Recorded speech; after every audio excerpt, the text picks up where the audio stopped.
ಖಂಡಿತ. ಐಪಿಎಲ್ 2026ರ ಪಂದ್ಯದ ಈ ವರದಿಯನ್ನ ಜನಪ್ರಿಯ ಕನ್ನಡ ಸುದ್ದಿ ಯೂಟ್ಯೂಬರ್ ಹೇಳಿದಂತೆ ಇಲ್ಲಿ ಭಾಷಾಂತರಿಸಲಾಗಿದೆ. ಅಡ್ಡಗೆರೆ. ಪಂಜಾಬ್ ಕಿಂಗ್ಸ್ ನಿನ್ನೆ ಏಪ್ರಿಲ್ 3ರಂದು ಚೆನ್ನೈನ ಎಂ.ಎ.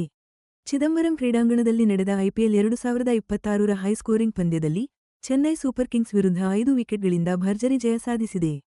ಈ ಸೋಲು ಪ್ರಸ್ತುತ ಐಪಿಎಲ್ ಸೀಸನ್ನಲ್ಲಿ ಚೆನ್ನೈ ಸೂಪರ್ ಕಿಂಗ್ಸ್ಗೆ ಸತತ 2ನೇ ಸೋಲಾಗಿದೆ. ಇದರಿಂದ ಮೊದಲ 2 ಪಂದ್ಯಗಳ ನಂತರವೂ ಅವರಿಗೆ ಗೆಲುವಿನ ಖಾತೆಯನ್ನೇ ತೆರೆಯಲು ಸಾಧ್ಯವಾಗಿಲ್ಲ. ಸಿಎಸ್ಕೆ ನೀಡಿದ್ದ 209 ರನ್ಗಳ ಬೃಹತ್ ಗುರಿಯನ್ನ ಬೆನ್ನಟ್ಟಿದ ಪಂಜಾಬ್ ಕಿಂಗ್ಸ್ 18.4 ಓವರ್ಗಳಲ್ಲೇ ಅದ್ಭುತ ಬ್ಯಾಟಿಂಗ್ ಪ್ರದರ್ಶಿಸಿ ಗೆಲುವಿನ ನಗೆ ಬೀರಿದೆ. ಈ ಫಲಿತಾಂಶ ನಾಯಕ ಋತುರಾಜ್ ಗಾಯಕ್ವಾಡ್ ಅವರ ನಾಯಕತ್ವದ ಮೇಲೆ ಪ್ರಶ್ನೆ ಮೂಡಿಸಿದೆ. ಅದರಲ್ಲೂ ತಂಡದ ಬೌಲಿಂಗ್ ಪ್ರದರ್ಶನ ಬಗ್ಗೆ ತೀವ್ರ ಚರ್ಚೆಯಾಗ್ತಿದೆ. ಈ ಪಂದ್ಯದಲ್ಲಿ ಅನೇಕ ಸ್ಫೋಟಕ ಬ್ಯಾಟಿಂಗ್ ಪ್ರದರ್ಶನಗಳು ಕಂಡುಬಂದಿವೆ. ಸಿಎಸ್ಕೆ ಪರ ಆಯುಷ್ ಮಹಾತ್ರೆ 43 ಎಸೆತಗಳಲ್ಲಿ 73 ರನ್ ಗಳಿಸಿ ಮಿಂಚಿದ್ರೆ, ಪಂಜಾಬ್ ಕಿಂಗ್ಸ್ ನಾಯಕ ಶ್ರೇಯಸ್ ಅಯ್ಯರ್ 29 ಎಸೆತಗಳಲ್ಲಿ ನಿರ್ಣಾಯಕ 50 ರನ್ ಗಳಿಸಿ ತಂಡವನ್ನ ಗೆಲುವಿನತ್ತ ಮುನ್ನಡೆಸಿದರು. ಸ್ಪಿನ್ಗೆ ಹೆಚ್ಚು ಸಹಕಾರಿ ಅಂತಾನೆ ಹೆಸರುವಾಸಿಯಾಗಿರೋ ಎಂ.ಎ. ಚಿದಂಬರಂ ಕ್ರೀಡಾಂಗಣದ ಪಿಚ್ ಸ್ಪರ್ಧಾತ್ಮಕ ವಾತಾವರಣವನ್ನ ಸೃಷ್ಟಿಸಿತ್ತು. ಆದ್ರೆ ಕೊನೆಗೆ ಕಿಂಗ್ಸ್ ಬ್ಯಾಟ್ಸ್ಮನ್ಗಳು ಉತ್ತಮವಾಗಿ ಹೊಂದಿಕೊಂಡು ಗೆಲುವನ್ನ ತಮ್ಮದಾಗಿಸಿಕೊಂಡ್ರು. ಬಲಿಷ್ಠ ಆರಂಭಕ್ಕೆ ಹೆಸರುವಾಸಿಯಾದ ಸೂಪರ್ ಕಿಂಗ್ಸ್ಗೆ ಈ ಆರಂಭಿಕ ಹಿನ್ನಡೆ ಐಪಿಎಲ್ 2026 ಸೀಸನ್ನ ತೀವ್ರ ಸ್ಪರ್ಧಾತ್ಮಕ ವಾತಾವರಣವನ್ನ ಎತ್ತಿ ತೋರಿಸಿದೆ. ಅಲ್ಲದೆ ತಮ್ಮ ಕಾರ್ಯತಂತ್ರವನ್ನ ತಕ್ಷಣವೇ ಬದಲಾಯಿಸಿಕೊಳ್ಳಬೇಕಾದ ಒತ್ತಡವನ್ನ ಸೃಷ್ಟಿಸಿದೆ. ಐಪಿಎಲ್ 2026 ಸೀಸನ್ ಮಾರ್ಚ್ 28ರಿಂದ ಮೇ 31ರವರೆಗೆ ನಡೆಯಲಿದೆ. 10 ತಂಡಗಳು 74 ಪಂದ್ಯಗಳನ್ನ ಒಳಗೊಂಡಿರುವ ಈ ಸೀಸನ್ನಲ್ಲಿ ಟಾಪ್ 4 ತಂಡಗಳ ನಡುವೆ ಪ್ಲೇಆಫ್ ಪಂದ್ಯಗಳು ನಡೆಯುವ ಮಾಮೂಲಿ ಸ್ವರೂಪ ಇರಲಿದೆ. ಟಾಸ್ ಗೆದ್ದು ಮೊದಲು ಬ್ಯಾಟಿಂಗ್ ಆಯ್ದುಕೊಂಡ ಚೆನ್ನೈ ಸೂಪರ್ ಕಿಂಗ್ಸ್ ತಂಡ ನಿಗದಿತ 20 ಓವರ್ಗಳಲ್ಲಿ 5 ವಿಕೆಟ್ ನಷ್ಟಕ್ಕೆ 209 ರನ್ಗಳ ಬೃಹತ್ ಮೊತ್ತ ಕಲೆಹಾಕಿತು.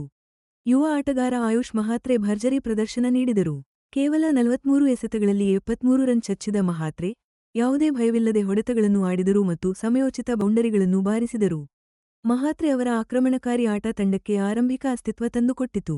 ನಾಯಕ ಋತುರಾಜ್ ಗಾಯಕ್ವಾಡ್ 28 ರನ್ ಜೊತೆಗೂಡಿ 2ನೇ ವಿಕೆಟ್ಗೆ 96 ರನ್ಗಳ ಮಹತ್ವದ ಜೊತೆಯಾಟವಾಡಿದರು.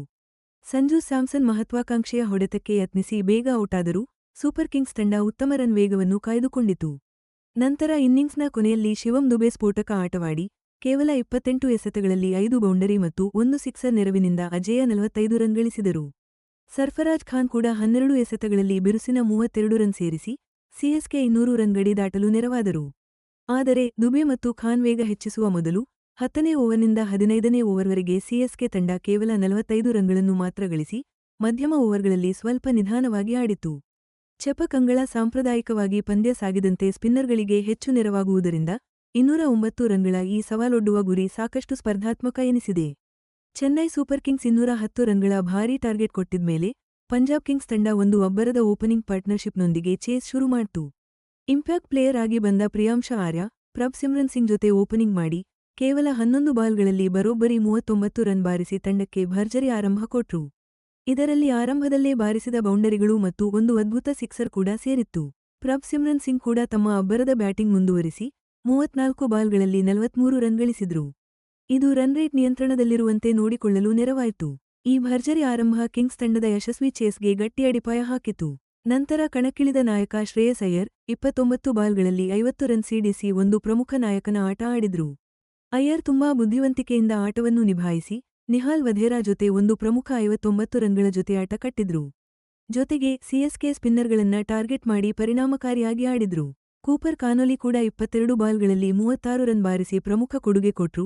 ಇದರಿಂದ ರನ್ ಗಳಿಕೆಯ ವೇಗ ಇನ್ನಷ್ಟು ಹೆಚ್ಚಾಯಿತು. ಚೆಪಾಕ್ ಪಿಚ್ ಸಾಮಾನ್ಯವಾಗಿ ಸ್ಪಿನ್ನರ್ಗಳಿಗೆ ತಿರುವು ಮತ್ತು ಹಿಡಿತ ನೀಡುತ್ತೆ. ಆದರೆ ಪಂಜಾಬ್ ಕಿಂಗ್ಸ್ ಬ್ಯಾಟ್ಸ್ಮನ್ಗಳು ಪಿಚ್ಗೆ ಅದ್ಭುತವಾಗಿ ಹೊಂದಿಕೊಂಡು ತಮ್ಮ ಅಬ್ಬರದ ಆಟದಿಂದ ಪಿಚ್ನ ಈ ಅನುಕೂಲವನ್ನು ಇಲ್ಲವಾಗಿಸಿದ್ರು. ನಿಯಮಿತ ಅಂತರದಲ್ಲಿ ವಿಕೆಟ್ಗಳು ಬಿದ್ದರೂ ಸಹ ರನ್ಗಳು ನಿರಂತರವಾಗಿ ಹರಿದು ಬಂದಿದ್ದರಿಂದ ಪಂಜಾಬ್ ಕಿಂಗ್ಸ್ ಇನ್ನಿಂಗ್ಸ್ ಪೂರ್ತಿ ಅಗತ್ಯವಿದ್ದ ರನ್ ರೇಟ್ಗಿಂತ ಮುಂದೆಯೇ ಇತ್ತು. ಅಂತಿಮವಾಗಿ ಇದು ಒಂದು ಅಬ್ಬರದ ಬ್ಯಾಟಿಂಗ್ ಪ್ರದರ್ಶನಕ್ಕೆ ಕಾರಣವಾಯಿತು. ಚೆನ್ನೈ ಸೂಪರ್ ಕಿಂಗ್ಸ್ ಬೌಲಿಂಗ್ ವಿಭಾಗ ಪಂಜಾಬ್ ಕಿಂಗ್ಸ್ನ ಆಕ್ರಮಣಕಾರಿ ಬ್ಯಾಟ್ಸ್ಮನ್ಗಳನ್ನ ಕಂಟ್ರೋಲ್ ಮಾಡೋಕೆ ತುಂಬಾನೇ ಒದ್ದಾಡ್ತು, ಅದರಲ್ಲೂ ಮುಖ್ಯವಾಗಿ ಮಿಡಲ್ ಹಾಗೂ ಡೆತ್ ಓವರ್ಸ್ನಲ್ಲಿ. ತಂಡದ ಸೋಲಿಗೆ ತಮ್ಮ ಸ್ಪಿನ್ನರ್ಗಳ ಆಫ್ ಡೇ ಕಾರಣ ಅಂತ ಕ್ಯಾಪ್ಟನ್ ಋತುರಾಜ್ ಗಾಯಕ್ವಾಡ್ ನೇರವಾಗಿ ಹೇಳಿದ್ರು. ರಾಹುಲ್ ಚಹರ್ ಮತ್ತೆ ನೂರ್ ಅಹಮದ್ ಹೆಸರನ್ನ ಪ್ರಸ್ತಾಪಿಸಿದ್ರು.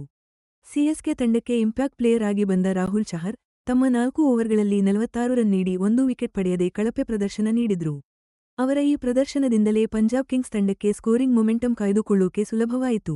3 ಸೀಮರ್ಗಳು ಮತ್ತೆ 2 ರಿಸ್ಟ್ ಸ್ಪಿನ್ನರ್ಗಳು ಇದ್ದರೂ ಕೂಡ ಬೌಲಿಂಗ್ನಲ್ಲಿ ಎಕ್ಸಿಕ್ಯೂಷನ್ ಕೊರತೆ ಇತ್ತು ಅಂತ ಗಾಯಕ್ವಾಡ್ ಒಪ್ಪಿಕೊಂಡ್ರು. ಫಾಸ್ಟ್ ಬೌಲರ್ಗಳಾದ ಮ್ಯಾಟ್ ಹೆನ್ರಿ ಮತ್ತೆ ಅಂಶುಲ್ ಕಂಬೋಜ್ ಕೂಡ ದುಬಾರಿಯಾದ್ರು. ಒಬ್ಬರು 2 ವಿಕೆಟ್ಗೆ 54 ರನ್, ಇನ್ನೊಬ್ಬರು 2 ವಿಕೆಟ್ಗೆ 43 ರನ್ ನೀಡಿ, ರನ್ ಹರಿವನ್ನ ಸರಿಯಾಗಿ ನಿಯಂತ್ರಿಸಲು ಸಾಧ್ಯವಾಗಲಿಲ್ಲ. ಪ್ರಮುಖ ಸಂದರ್ಭಗಳಲ್ಲಿ ಪ್ರೆಷರ್ ಹಾಕೋಕೆ ತಂಡಕ್ಕೆ ಆಗಲಿಲ್ಲ. ಇದರಿಂದಾಗಿ ಚೇಸ್ ಮಾಡೋ ತಂಡಕ್ಕೆ ಅಗತ್ಯ ರನ್ರೇಟ್ ಕೈಗೆಟಕುವಂತೆ ಇತ್ತು ಅಂತ ಸೂಪರ್ ಕಿಂಗ್ಸ್ ಕ್ಯಾಪ್ಟನ್ ಬೇಸರ ವ್ಯಕ್ತಪಡಿಸಿದ್ರು.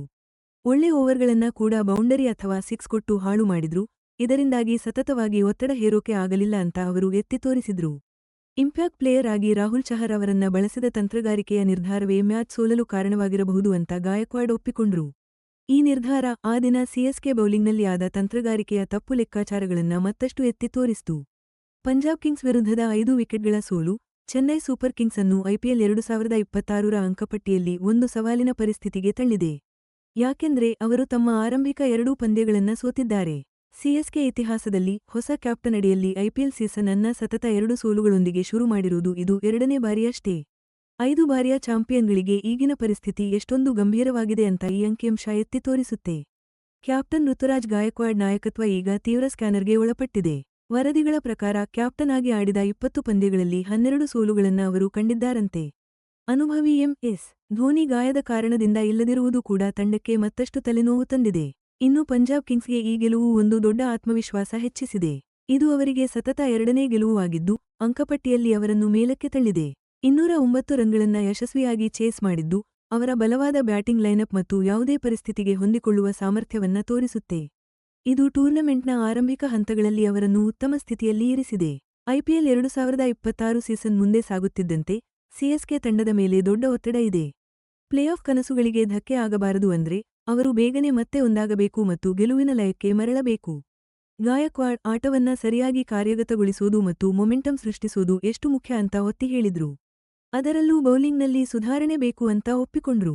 ಮುಂದಿನ ಪಂದ್ಯಗಳು ಸೂಪರ್ ಕಿಂಗ್ಸ್ಗೆ ನಿರ್ಣಾಯಕವಾಗಿವೆ, ತಮ್ಮ ಛಲ ಮತ್ತು ಚಾಂಪಿಯನ್ ತಂಡದ ಗುಣವನ್ನ ತೋರಿಸೋಕೆ. ಇನ್ನು ಪಂಜಾಬ್ ಕಿಂಗ್ಸ್ ಈ ಅದ್ಭುತ ಪ್ರದರ್ಶನವನ್ನೇ ಮುಂದುವರಿಸೋಕೆ ನೋಡುತ್ತೆ.